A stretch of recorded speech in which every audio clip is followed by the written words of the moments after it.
Welcome back to a brand new season of Rip It Up. Every renovation teaches you something, but it's only after you've lived through the dust, the delays and the decisions, and then done it again like me, that the real lessons appear.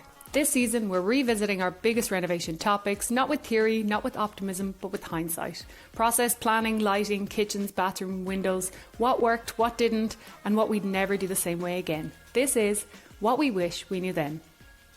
Welcome back to the podcast. Hi, Kate. Hi, Jen. How are you? Good. Easter holidays. Losing my sanity and will to live, but all good. Like, I love Easter. It's the best holiday of all of them. That's easy to say. I don't have kids, so I don't have them looking to be entertained all day, every day.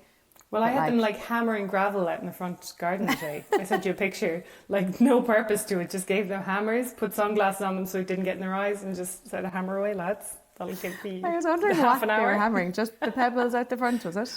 Anyway, Easter aside, we're going to flooring this time. Yeah.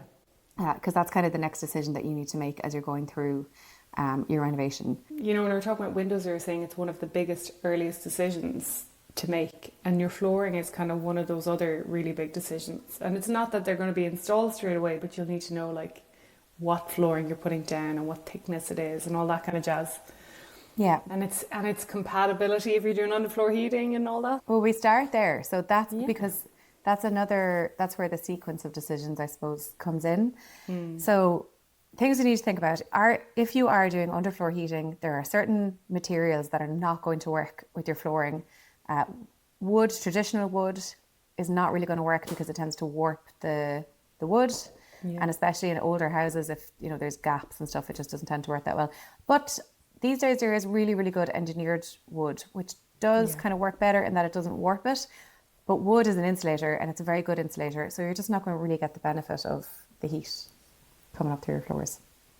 Yeah, but then I guess it does tend to come through, but it doesn't hold it as well. I think when it eventually, if you have a well insulated subfloor, it will get up through your wood floor, but it doesn't hold it. So as soon as that underfloor heating goes off, it's kind of lost. Whereas with stone floors and the likes, it's kind of like a storage heater, right? It holds it for a lot longer. It's denser and stuff. So that's kind of nice as well. But wood floors, I made the mistake.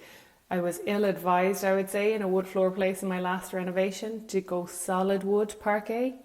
And I probably asked for it, not knowing. And I thought solid wood was better. And I said, is this okay with underfloor? And they said, absolutely, and it wasn't really. It didn't. Yeah. That's bad advice. Yeah, it was bad advice. And underfloor and solid wood floors, like you said, tends to kind of warp them. Just solid wood in general. There's a lot of expansion and contraction over the seasons and over moisture content and heat and whatever. And we found with ours, which was a solid wood parquet that we was glued down, that with a lot of heat or a lot of sun even coming in the back doors, heating parts of the floor, it would crack and leave off quite a loud kind of crack every now and then. But so strange, I never knew that. Yeah, so just the whole floor kind of expanding and contracting, I guess, and it was definitely the wrong decision. It was the wrong advice, I suppose, but it was the wrong decision for us to pick something like that. And this time I think we've gone for an engineered floor, and I thought, to be honest, a long time ago that it was like a dirty word almost. You'd be like, no, you have to have solid floor. And engineered floors, like you said, they're so good nowadays that it is a solid top layer, but it's just on the backing of a ply, which gives it that rigidity and that stability that you get from, an engineered floor as such. So you won't get all that expansion and contraction and movement. So it does work from that point of view. So we've kind of a mix. We have the original plank flooring that we just sanded back, which is fine because that's upstairs and we have no underfloor or anything. But the engineered floor so far in this house has been a dream to work with And it's, as you said, it is solid wood on the top, so it looks perfect. If that's the look you're going for, then that is the dream. That's exactly what you want. Yeah, the only thing is, there's about 6 mil of a top layer, which is solid wood, and then some of them have a slightly thicker layer, but around 6 millimeters, which means you'll get 2 or 3 sands out of it in its lifetime, whereas you might get more in a solid floor. But realistically, you're not going to fully sand a deep sand on your floor more than every decade, maybe. Or something. Yeah, exactly. You know what I mean? Well, maybe if you have a heavy wear area, you might. So you just have to watch kind of deep dings because you can't really sand them out, you know. It's like don't drop something heavy, maybe take or off someone with a bad stiletto, exactly. The finish on wood floors as well is quite important, you know. I like an oiled finish, but that does tarnish and kind of wear, and like there's a bit of maintenance in it, but I think it looks a bit more weathered and nice and real over time. That's more of a kind of a matte finish. Yeah, like you can get really different kind of types of oil, but I just think the oil looks much more traditional, whereas I think pre-finished floors, they're so perfect almost. Yeah. They almost look like a laminate floor or something for me. Exactly, and at that stage I'm like, just get the laminate, because it is kind of harder wearing, and certain types of laminate can be, or they can go in your kitchen or whatever. So like don't, you know, if you're going for the wood, it's for the look and it's for the longevity. Yeah. So like, now there's some really good pre-finished floors, don't get me wrong, but for me just the oil feels very old worldy, and I kind of like that. But like, talk to whoever's installing your floor about the finishing, because if you're putting it in a kitchen or something, you definitely don't want an oiled finish, you know. Your head will be wrecked with grease spots and, you know, with marks and stuff like that. So I did hear, were you told that some of the really good engineered woods now you actually can put in a kitchen? So the reason you couldn't put wood in a kitchen previously is because if wood gets wet, it expands, and then it dries out, and then it contracts, so it can crack, and it's that's not ideal. But because now what they've done with putting on that backing, it's a much more, it doesn't move as much. And I think the lacquers as well on the top, some of them are UV lacquers and stuff, so like they're very robust, and they have a seal from the top, you know, and they have that strong backing as well. So that's what I'm saying, the oil finish is very permeable, so like if you left something sit on it and get wet for a long time, it'd eventually get through, where some of those lacquers are a lot more durable, I suppose. So that's why I'm saying maybe a lacquer is better if you're planning to put it in your kitchen, but I don't. I have it in my front living room, so I just love the oil finish. Yeah, I agree. I'm totally with you. But the only other thing, just to get back to the point we were talking about, was that what doesn't work with underfloor heating. The only other thing that doesn't really work with underfloor is carpet. Again, because it's just generally a very good insulator. So like you're not really going to get a nice warm floor. Most other things do. Just double check if you're getting laminate. Just ask, like, does this particular brand work with underfloor? Everything else, though, as you said, concrete, which I know you'd looked at, tiles are fantastic. I have LVT, the luxury vinyl tile is what that stands for, and pretty much everything else except maybe and polished concrete and terrazzo, like it's essentially a giant storage heater then, right? Yeah, and that's so nice. I love that warm feeling of that. Once you have an insulated subfloor, though, like if you don't have insulation, then you put in a polished concrete floor, you're probably going to be heating the ground below you as well. So like you really have to have that insulated slab first. So that's what I would say. You know, the compatibility is there with underfloor, but like if you don't have insulation under the underfloor, it's kind of pointless. So if you have a really old house, you're unlikely to have that. And if you're renovating it, just double check, is that something that's going in? Or if you're doing an extension or something like that and you're putting the underfloor right there, make sure you're asking, is that going in? And something that we noticed here actually is there was an uninsulated concrete slab in this house that we took out, say when we were doing our renovation, or dug out. But like it was quite damp, because if there's no damp proof course put in an old concrete slab, like an old extension, think about that, because you can get like rising damp, you know, and you can get damp in the floors that would get into wood floors if you're putting wood floors down. So you might need some sort of damp proofing layer or something that's going to be a bit more robust for that. Because even at a minimum, even if that's not giving you rising damp or it's not damaging your floors, it's getting your heating working overtime, because it's heating up all that damp before it even gets the room to warm temperature. So that's definitely something to look at. That's everything to do with wood, I think. Let's talk a little bit about concrete again, because I know you looked into that a lot for your house. I actually did originally as well.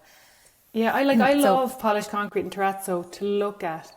Could I live with polished concrete in Ireland? I don't know. Like, I'd want a lot of warm coloured aggregate in that grey base for me. But like from a heating point of view with underfloor, it's a dream. But then I've heard other people having issues with cracking in the concrete, so you definitely I've heard this as well. It's usually broken up into large slabs of like maybe 3 meters by 3 meters, and they have kind of a brass bar or some sort of bar between those kind of big segments of it, and I think that's to take a bit of that movement and potential for shrinkage and cracking. So like that's one thing to watch out. I didn't want terrazzo because, first of all, the base is grey in Ireland, which I didn't really like. And then the other option was something called terrazzo, which is kind of like a resin-based top layer of a terrazzo over a polished concrete floor, and then over a concrete floor. And that looked the part in terms of colour and all that, but then people had issues with the kind of sealing of it and stuff like that. So like... And resin, does it like scuff or scratch or anything? People said that it can scuff in high traffic areas because you're doing a sealant over the top. You're very reliant on that sealant, I guess.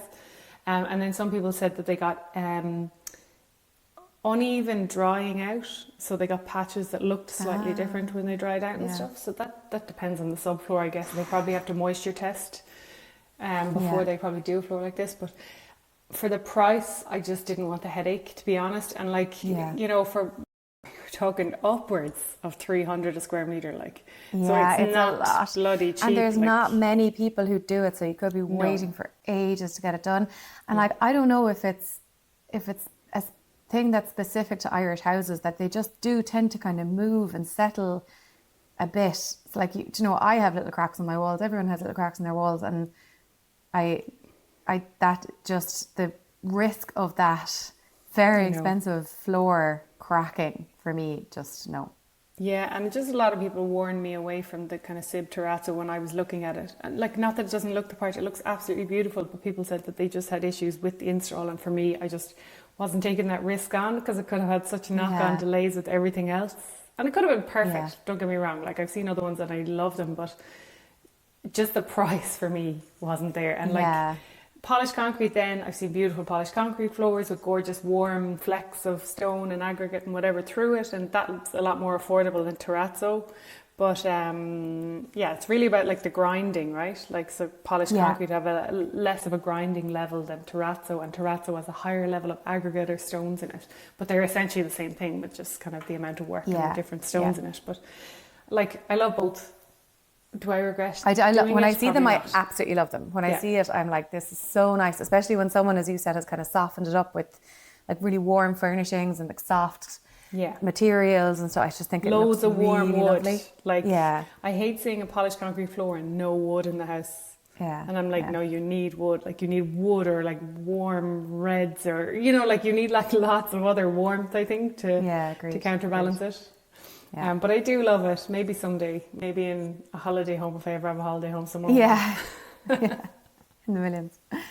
LVT, I have LVT, and I want to talk about that because I get asked about it a lot. I love it.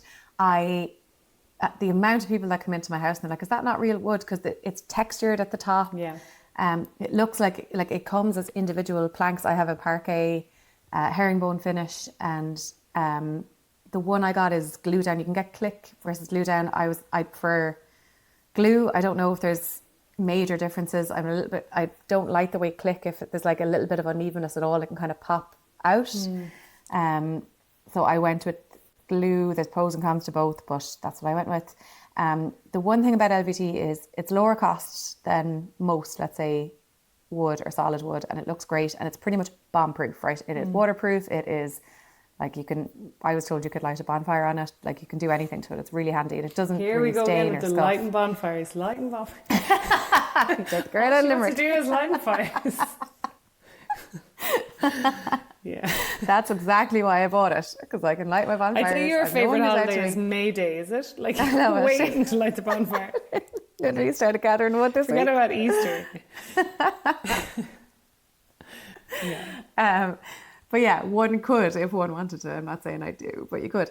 And so that's great, because I wanted the same flooring all the way through my downstairs into my kitchen, the whole thing, and there's no messing with it, and I have underfloor heating, and it's great. The one thing about LVT is I dug up my floor, I had my underfloor put down, I had concrete poured on top of that, and I still needed a little pouring, a little substrate of... To level it. Yeah, exactly. It really, really needs to be perfectly level to get it done. So that can potentially add a little bit to the cost. And you need to make sure, as with everything, that whoever's installing it is excellent. But for me, no regrets. Love it. What are we, 6 years later nearly, and I'm obsessed with it. Absolutely. Yeah. We had the same kind of issue, but a little bit in reverse when we were installing our wood floor, that There was some levels just slightly tailing off towards the edges of the room. The concrete was just not flat enough for them. So they had to grind it down in the high spots, which was the messiest fucking thing I've ever seen in my life. Dust, building dust everywhere. Yeah, like It's the I had worst. to actually offer all my neighbours could I pay to get their cars washed because there was just like a layer of grey dust over the whole bloody street. It was disgusting. But yeah, like that's something we should probably touch on as well toward the end. Is just levels. Yeah, But yes, when really you've important. decided your floors, it's really important. Yeah. Yeah, we'll come back to it, but it's something Yeah. you need to know early, even if you don't have like your final thing. It's worth touching on laminate as well. I'd say I've actually never installed it. Have you? I did You temporarily. had it temporarily. Here. Yeah. I mean, it was as cheap laminate can get now. I got it Yeah. in home base and it was €15 maybe a square meter. It was like some on special boxes and we just laid it ourselves. It was where there was the absolutely most disgusting carpet you've ever seen in a dining space and I couldn't even look at it. So we ripped it up. This was the concrete floor that I was saying was quite damp. So it was just an old concrete, extension. They had poured concrete in and no insulated slab, so it was quite damp. So we just put the laminate. It was fine. It was it was grand. But in the high traffic areas, after a year, it was already the pattern or the whatever was kind of fading in it. So just to watch it. Yeah, I do think we were shopping for it recently. My boyfriend put it in his apartment, and there, as far as I know, there is great stuff out there. You can get really strong, really well made laminate that's incredibly durable, that's waterproof, that you can put into your kitchen, into your bathroom if you want these days. If you like that look, and it does come in pretty much like all shapes, sizes, colors, finishes, whatever you want. So if you've come across a really good one and you like the look of it and it's got good reviews and it's high quality, there's no reason not to do it. If the only reason that wood is more valued, let's say, or that's more expensive, is because it's natural and you can sand it down so it lasts a long, long time, whereas you can't do that with laminate. But if you don't really care about that and the laminate looks good but to you, there are different levels. You're You're dead right, though. There are different levels of laminate. I bought the cheapest of cheap ones, but I think there is a rating, like an AC rating or something, the abrasion or something like that. So it shows how durable that your type of laminate is. Mine was probably the bottom of the barrel at €15 a square meter, but there are obviously way better ones. So have a look at that if you are thinking of installing a better than average laminate rather than going the whole hog to engineered floors, and that'll tell you about the traffic and maybe moisture resistant laminates, like you said, and stuff like that. So I'm sure there's nice laminates out there. I just haven't installed them myself. Yeah, agreed. And they're replaceable, right? So I think the one thing about laminate is that if you're getting whatever you're getting, get an extra box or make sure you've got enough left over that if the fact that it can be maybe damaged or the fact that it can't be polished down or sanded down, what you can do instead is just replace a few planks, and it's really easy to do. So just make sure you have some extra planks and you're good to go. Yeah, great. Okay. Stone, porcelain. Should we lump these in together in terms of tiles in general, and maybe we can kind of differentiate the two? Because I'm a big fan of stone, and I think the way it feels, I suppose it's similar to the polished concrete in that it definitely does need to be softened up. But my aunt and uncle have this beautiful home that they did the whole downstairs in slate. God, it's stunning. It's so beautiful, and we've loads of it in Ireland, and it's just a really nice material, I think. Yeah, it can be done really well. Or limestone. I love limestone tiles. We have limestone all over our downstairs besides the two front rooms, which are the engineered wood. And I can't say I had my heart set on limestone, but when my terrazzo kind of dream ended, I wanted I thought the next best thing, which was natural stone, and I really liked the limestone actually. I didn't want that kind of cottagey effect where you get thick grout lines and kind of a patchwork pattern. So I have done mine in a more, I suppose, rigid pattern or whatever. It's more geometric, I guess, and more repeated. But I matched the grout so you can kind of see the grout lines. But I love it. And we've underfloor with it, so it works really well. People are like, oh my God, limestone, you need to watch it, you need to do this. And you're you don't really, you just get it sealed. It's kind of naturally battered, so it kind of wears in. There's natural flecks and fossils in it and whatever. So little marks or dings, or I don't know. The worst ding or the worst mark I have on it is where one of my kids spilled juice and we didn't notice it for a while, and it kind of etched the surface a little bit.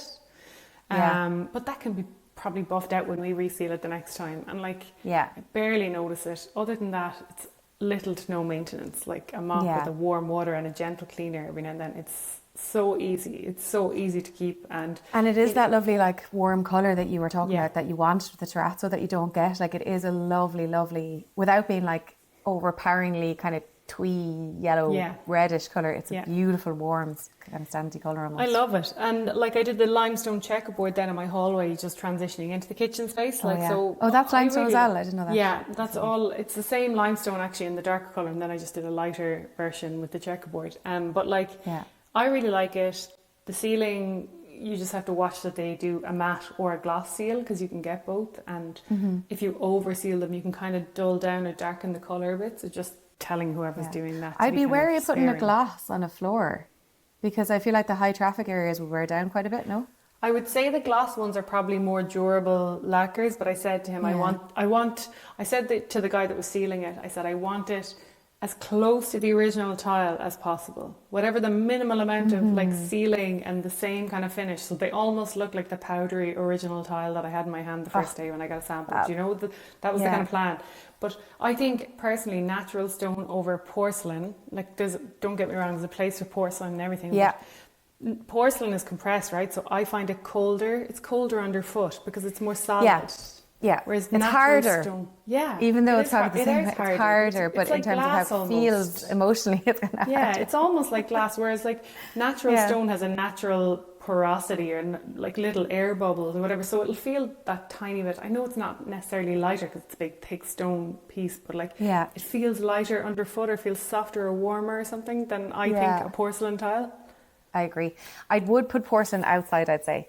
I think I would be really hard pushed to put natural stone outside just for the maintenance and the cleaning of it. I think in a patio or something like that it works really well, but I'm with you inside on the natural stone. It's so nice. Yeah, like you can get really nice porcelains for inside, but I just think they can be a bit clinical, I think. And I think in our climate, it's kind of like the polished concrete, you really need to warm it up with other stuff, I think.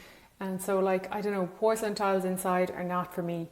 If I was to do another tile that wasn't maybe a natural stone tile, I'd probably do like those old kind of encaustic tiles, or the solid kind of Victorian tiles. Yeah, I do love those. I love those as well. Like I think they just have a bit of, I don't know, oldness or kind of life in them. Yeah. And earthy colours, right? They're not artificial looking. They're just and they're usually handmade and they're so nice. Yeah, I love those too.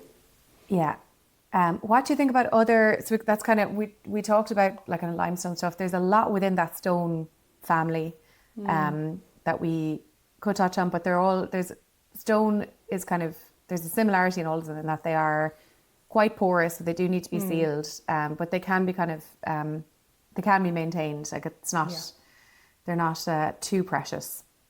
And I think if you're someone who loves natural stone, whether it's your countertops or your floor, you have to be okay with the natural beauty of it, and that natural beauty means imperfections. It means flecks that you're kind of unsure if that's a stain or is it just a natural mark on it, and that's okay. Like the floors they don't have to be perfect, Yeah, and they're made to be lived on.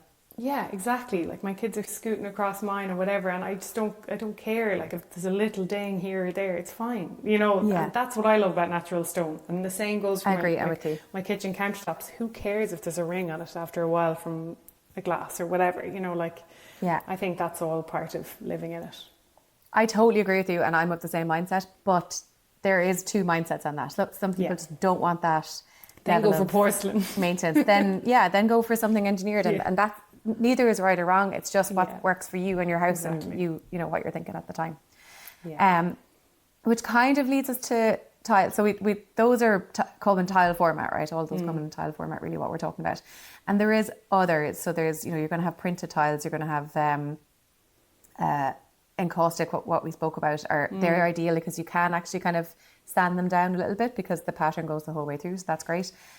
The alternative to that is getting a pattern printed on your porcelain tile, which I don't love that because if it wears down, it basically just fades away and it doesn't look great. So if you're doing that, maybe to save money or something, do that on walls. We spoke a bit about terrazzo flooring. Of course, you can get terrazzo tiles as well. Terrazzo I have tiles them. is such a good option if you love terrazzo, because you can get Yeah. all the fab colours that you can't maybe get locally. Yeah. And like, it's real terrazzo. It's not a fake printed terrazzo. It's real terrazzo solid through. And depending on the size of the slab, have different thicknesses. I remember looking at the big ones and they were like 20 mil thick or 25 mil thick. So it's just as a watch out in general, you need to have your floors nailed early, because you need to know the thickness the floors are going to be. Like you said about even your LVT, like leveling that. And if you're transitioning an LVT into a stone floor somewhere else, there could be a discrepancy of 5 or 10 mil between the two floors. So like you need to know that early, so your builder can plan for it, and you can level the levels, so you don't have a step up to one room or a step down or a threshold or something like that, you know. Because you'll stub your toe on it. You will stub your toe on it, and you will. It'll just annoy you. Because I do have a height difference, because I chose my bathroom tiles a bit late, and I do have that really thick form terrazzo on the floors, and it is higher, obviously a lot thicker than the LVT I have. And I chose it. My builder was like, "Oh, for God's sake," because he was such a perfectionist, and it does mean there's a little step down between my downstairs bathroom and the rest of my flooring. Now you can get kind of slanted floor dividers. So I'm fine with that. But you know, if you can fix that from the outset and prevent that from happening, then do it. It's not like necessarily a floor you have to pick early, but just on kind of subfloor and prep, like for things like carpet, because like. It's something that I had to deal with recently. I had to take up the carpet in my master bedroom because it was squeaking. The floor was squeaking. And like, I might have like divorced my husband if it had gone on much longer, to be honest, because he'd wake me up in the middle of the night if he was going to the toilet, or if he got up early in the morning and I was still trying to sleep in, it would wake me up. So anyway, what happened was the ply in the new section, where it joined to the old section of the house, say the extension, it wasn't properly secured, and there was just kind of rubbing of the two sheets of ply, and there wasn't enough of a gap or expansion gap between them. So they had to lift the carpet, screw down those plywood boards, and then kind of re-level everything and put back the carpet. Fine, it works now. But it's just a watch out, like when you're putting carpet down, do a squeak test, do a million squeak tests, and make sure they have a solid ply base that they screw down well in all corners. And sometimes, you know, they lift boards to run pipes and stuff like that. Make sure like you just, before any carpet goes down, the prep is done, and invest in good underlay, I would say, if you are doing carpets. Just walk the floors and see. That's a good tip, I think, though, and I got that tip and I really stand by it. Get good underlay, because it's cheaper per square metre than carpet, and you can go for like a thinner, like, because a deep pile carpet is lovely because it's nice and thick, but it's a nightmare to keep clean. So go for like a thinner carpet and a better underlay, and you get that lovely softness, and it's acoustically and everything. It flattens, right, over time. So like, you better have the thicker underlay, you still get that softness underfoot, like, you know. Exactly. But yeah, it's just watching out like that your subfloor suits the floor as well. You know, telling your builder early what type of floor you're putting down, because if you're putting real stone, they might need to do things called settlement mats. And like, you know, if you're putting down certain wood flooring, make sure, like we said earlier, you have an insulated slab and there's no moisture coming up and all that kind of stuff, and damp-proof layers and all that. So like, there's more to flooring than just what it looks like. You know, there's that kind of prep and subfloor level that's important. So the earlier you can kind of get a rough gauge on what you're putting down, the better, I think. Yeah. So what you need to know early is, do you have underfloor heating? If so, what materials are going to work with it? What areas of your house are you putting in? Does it need to be waterproof, for example, or is it really high traffic area? Are you going to mind if there's going to be stains on it? And what are the thicknesses of the flooring you're putting down, and the substrate or the subflooring you're putting down? And is that going to be level down throughout the house, so that you're not dealing with little gap or little height differences between your house? And it does a note on carpet, on choosing the finish of carpet.